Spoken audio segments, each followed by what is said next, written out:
Chapter 23. However small Eleanor's general dependence on Lucy's veracity might be, it was impossible for her on serious reflection to suspect it in the present case, where no temptation could be answerable to the folly of inventing a falsehood of such a description. What Lucy had asserted to be true, therefore, Eleanor could not, dared not longer doubt, supported as it was too on every side by such probabilities and proofs, and contradicted by nothing but her own wishes.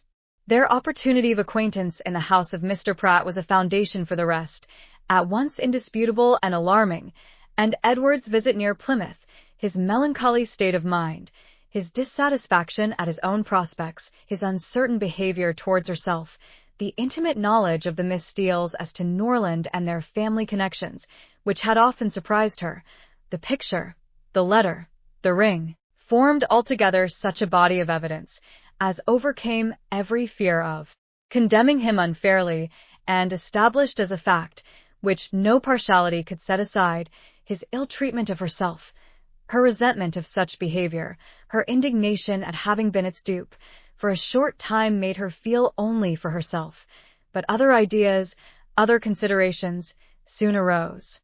Had Edward been intentionally deceiving her? Had he feigned a regard for her which he did not feel? Was his engagement to Lucy an engagement of the heart? No, whatever it might once have been, she could not believe it such at present. His affection was all her own. She could not be deceived in that. Her mother, sisters, Fanny, all had been conscious of his regard for her at Norland. It was not an illusion of her own vanity. He certainly loved her. What a softener of the heart was this persuasion! How much could it not tempt her to forgive? He had been blamable, highly blamable, in remaining at Norland after he first felt her influence over him to be more than it ought to be.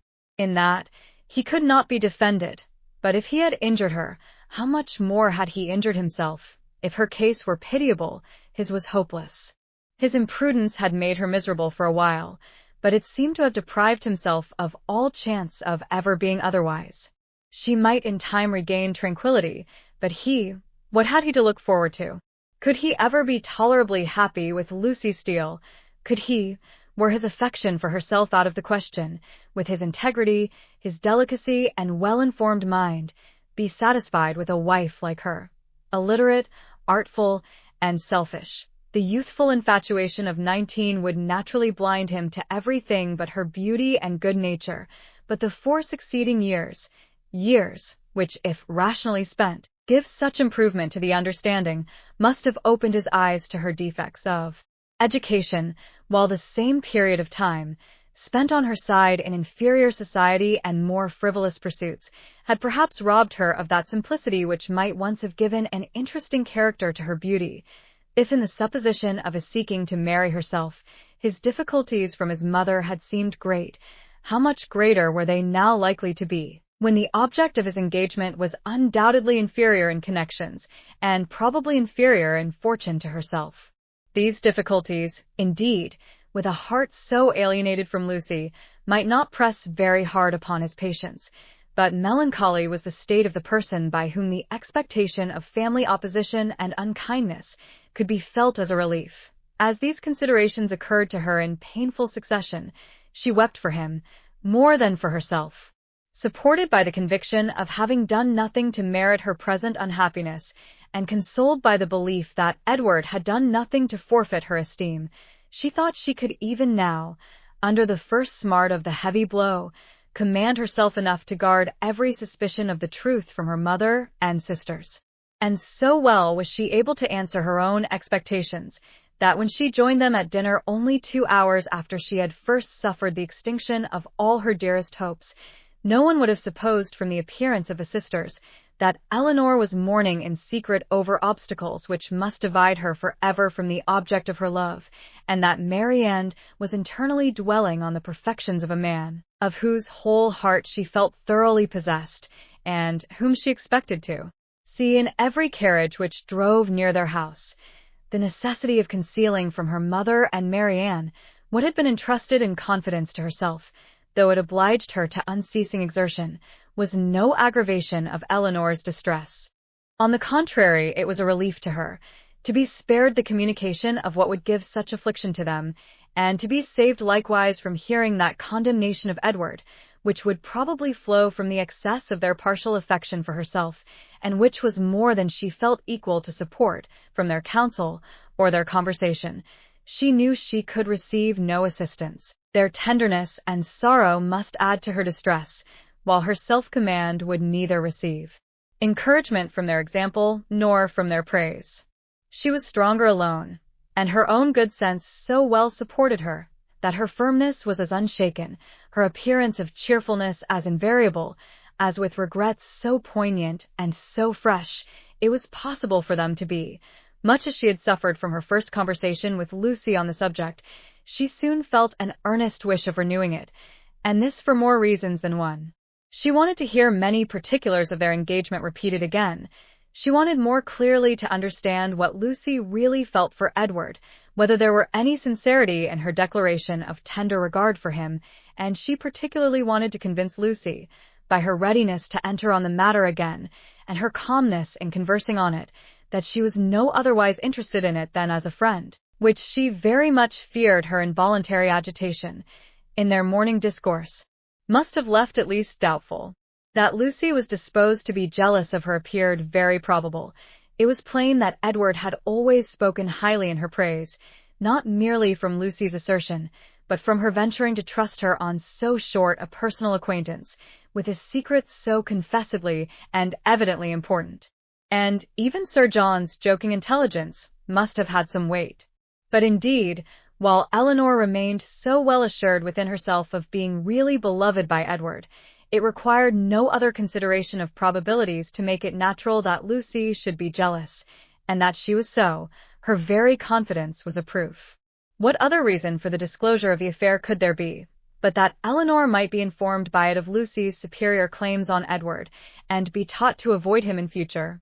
She had little difficulty in understanding thus much of her rival's intentions, and while she was firmly resolved to act by her as every principle of honor and honesty directed, to combat her own affection for Edward and to see him as little as possible, she could not deny herself the comfort of endeavoring to convince Lucy that her heart was unwounded.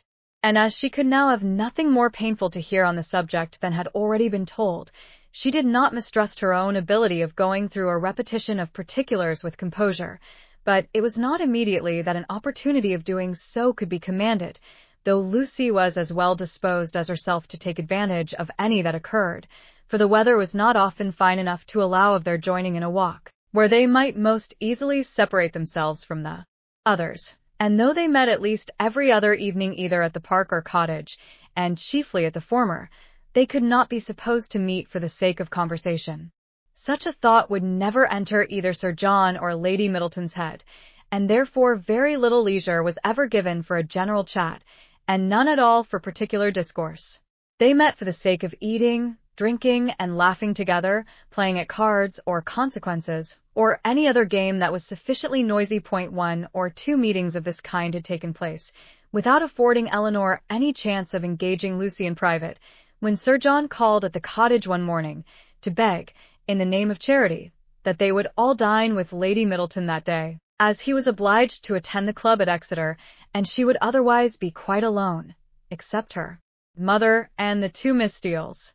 Eleanor, who foresaw a fairer opening for the point she had in view, in such a party as this was likely to be, more at liberty among themselves under the tranquil and well-bred direction of Lady Middleton than when her husband united them together in one noisy purpose, immediately accepted the invitation.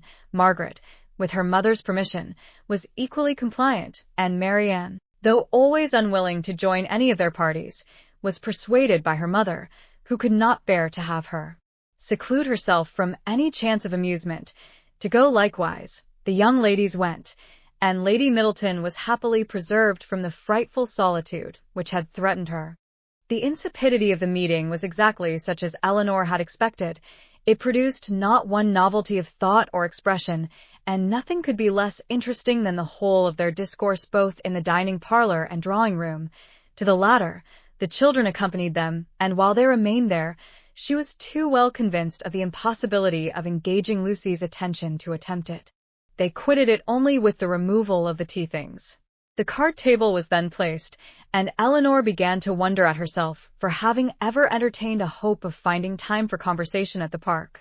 They all rose up in preparation for a round game. "I am glad," said Lady Middleton to Lucy, "you are not going to finish poor little Anna Maria's basket this evening, for I am sure it must hurt your eyes to work filigree by candlelight. And we will make the dear little love some amends for her disappointment tomorrow, and then I hope she will not much mind it." This hint was enough. Lucy recollected herself instantly and replied, "Indeed, you are very much mistaken, Lady Middleton. I am only waiting to know whether you can make your party without me, or I should have been at my filigree already. I would not disappoint the little angel for all the world, and if you want me at the card table now, I am resolved to finish the basket after supper." "You are very good. I hope it won't hurt your eyes. Will you ring the bell for some working candles? My poor little girl would be sadly disappointed, I know, if the basket was not finished tomorrow, for though I told her it certainly would not, I am sure she depends upon having it done." Lucy directly drew her work table near her and reseated herself with an alacrity and cheerfulness which seemed to infer that she could taste no greater delight than in making a filigree basket for a spoilt child. Lady Middleton proposed a rubber of Casino to the others. No one made any objection but Marianne, who, with her usual inattention to the forms of general civility, exclaimed, "Your ladyship will have the goodness to excuse me. You know I detest cards. I shall go to the pianoforte. I have not touched it since it was tuned." And without farther ceremony, she turned away and walked to the instrument. Lady Middleton looked as if she thanked heaven that she had never made so rude a speech. "Marianne can never keep long from that instrument, you know, ma'am," said Eleanor, endeavoring to smooth away the offence, "and I do not much wonder at it, for it is the very best toned pianoforte I ever heard." The remaining 5 were now to draw their cards. "Perhaps," continued Eleanor, "if I should happen to cut out, I may be of some use to Miss Lucy Steele in rolling her papers for her, and there is so much still to be done to the basket that it must be impossible, I think, for her labor singly to finish it this evening. I should like the work exceedingly, if she would allow me a share in it." "Indeed, I shall be very much obliged to you for your help," cried Lucy, "for I find there is more to be done to it than I thought there was, and it would be a shocking thing to disappoint dear Anna Maria after all." "Oh, "That would be terrible, indeed," said Miss Steele. "Dear little soul, how I do love her."